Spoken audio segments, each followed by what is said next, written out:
আজকে বাংলার আরেক শহর কল্যাণীর কল্যাণী শহরের কথা বলবো। এই কল্যাণী নামটা এলো কোথা থেকে? অনেক গুজব আমরা শুনি যে বিধানচন্দ্র রায়ের প্রেমিকা ছিলেন কল্যাণী এবং সেই কারণেই নাকি তিনি এই শহরের নাম রেখেছিলেন কল্যাণী। কিন্তু এই কথা কি সত্যি?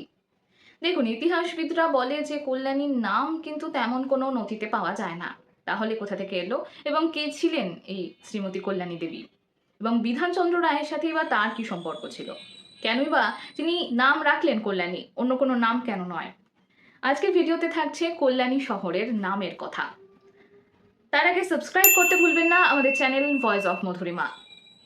বিধানচন্দ্র রায় ছিলেন অবশ্যই একজন মহান ডাক্তার এবং তার সাথে দক্ষ প্রশাসনিক একজন নেতা এবং অবশ্যই ভারতের একজন শক্তিশালী মুখ্যমন্ত্রী এবং বাংলার রূপকার বিধানচন্দ্র রায়। তিনি জন্মগ্রহণ করেন 1882 সালে। ছোটবেলা থেকেই কিন্তু বিধানচন্দ্র রায় খুবই মেধাবী এবং সংযমী ছাত্র ছিলেন এবং খুব কষ্ট করেই কিন্তু ইংল্যান্ড থেকে তিনি ডিগ্রি অর্জন করেন এবং তিনি কিন্তু ফিরে আসেন তার দেশে এবং সেবা করতে শুরু করেন বাংলার মানুষদের। এবার এই সব কিছুর মধ্যে তার একটা নীরব গল্প অনেক সময় ঘোরাফেরা করে বিভিন্ন বইয়ের পাতায় বা সংবাদপত্রের কিছু লেখনীতে। এই কথাগুলো কিন্তু উঠে এসেছে যে তার প্রেমের গল্প, তিনি কেন বিয়ে করেননি।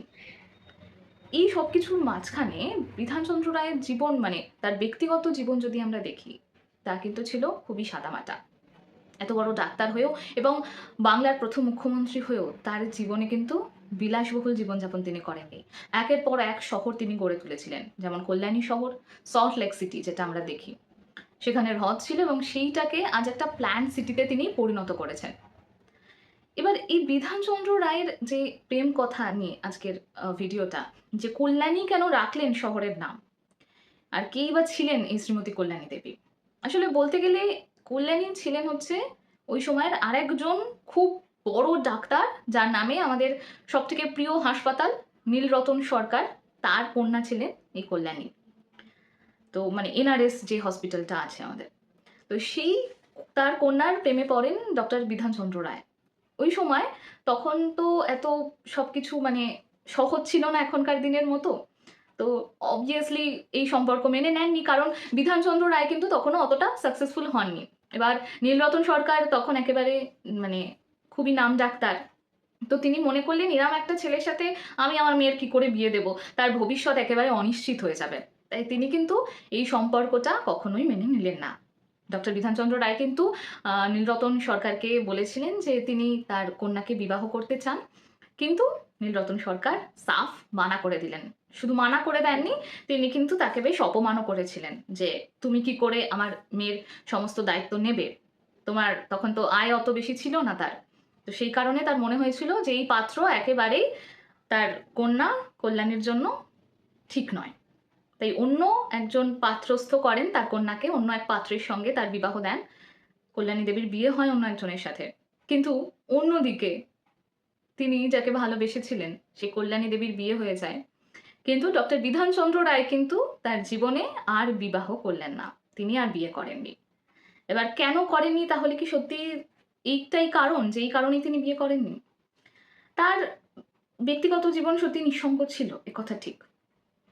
তিনি সবসময় বাংলার মানুষের জন্য ভেবেছেন, বাংলার জন্য অনেক কাজ করে গেছেন। সেগুলো আমরা জানি প্রত্যেকেই। এবং এইখানেও কিন্তু ঠিক সেটাই ঘটল। অর্থাৎ তিনি কল্যাণী দেবীর বিরহেই হোক বা তার স্মৃতিকে বাঁচিয়ে রাখতেই হয়তো ওই শহরের নাম দিলেন কল্যাণী। এবার এখানে আরেকটা কথা না বললেই নয়, যেই সময় ডক্টর বিধানচন্দ্র রায় মুখ্যমন্ত্রী হন ওই সময় কিন্তু বাংলায় উদ্বাস্তু সমস্যা, কর্মসংস্থান নিয়ে টানাপোড়েন, এই মানে একটা অরাজকতা পরিস্থিতি কিন্তু বাংলায় ছিল।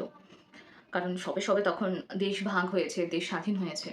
তো তারপরের যে সিচুয়েশনটা খুব একটা যে স্টেবল ছিল তা কিন্তু নয়।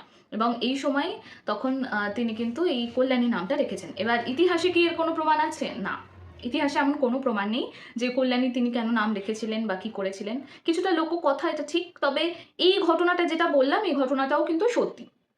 তাই হতেই পারে।